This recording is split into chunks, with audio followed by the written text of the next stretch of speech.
Beginner's Guide to Successful Container Gardening. Grow your own food in small places.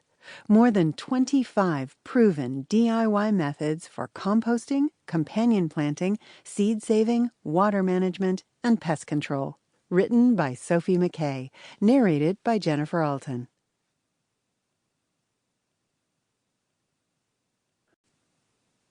Before we begin, go and grab your free gifts.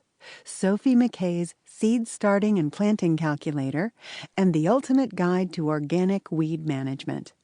In these free resources, you will discover the perfect seed starting and planting times for your region or zone, the 8 organic weed removal methods, the 6 best and proven weed management methods, the tools you did not know you need for a weed-free garden, how weeds can help your yard, how to identify which weed is good and which is bad for a yard or garden, the difference between invasive and noxious weeds.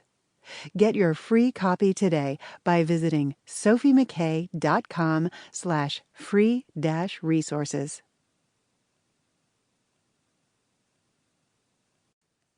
Introduction. Growing up on my grandparents' farm, I couldn't imagine living without green spaces. Flowers bloomed in our garden all year round, and we always had fresh vegetables to eat. Living in that environment, gardening became second nature to me. Then, as a young college student, I moved to my first apartment in the heart of the city. The one-bedroom unit on the 3rd floor was surrounded by tall buildings, blocking most of the sunlight. I remember walking through the freshly painted rooms and feeling lost, the red maple tree outside the window painfully reminding me of home. Finding myself stuck in a concrete jungle, I longed to be out in the sun, tilling the earth, pulling weeds, and watering my plants. I couldn't plant fruit trees and vegetable vines in my cubbyhole of an apartment. However, the place needed a touch of home to help me settle in.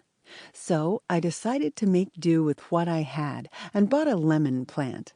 I placed it on a north-facing window in the kitchen where it got a few hours of sun.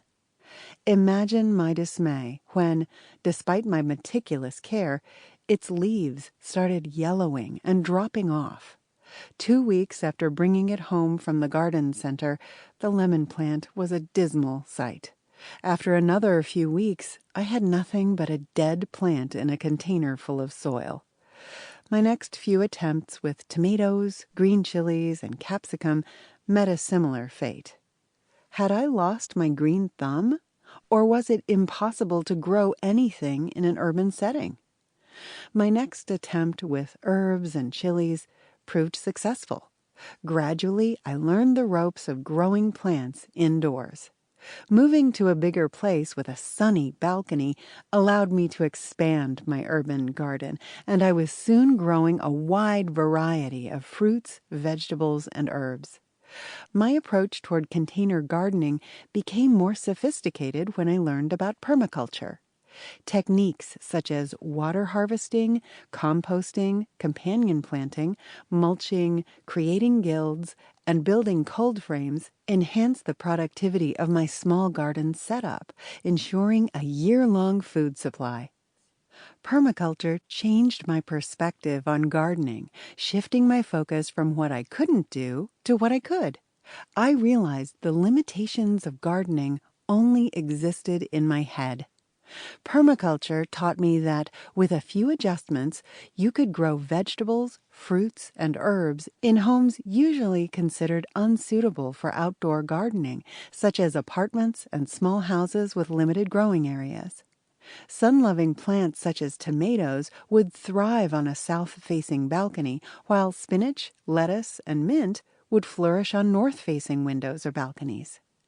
I conducted numerous tutorials and workshops to teach communities practical solutions for reducing food poverty.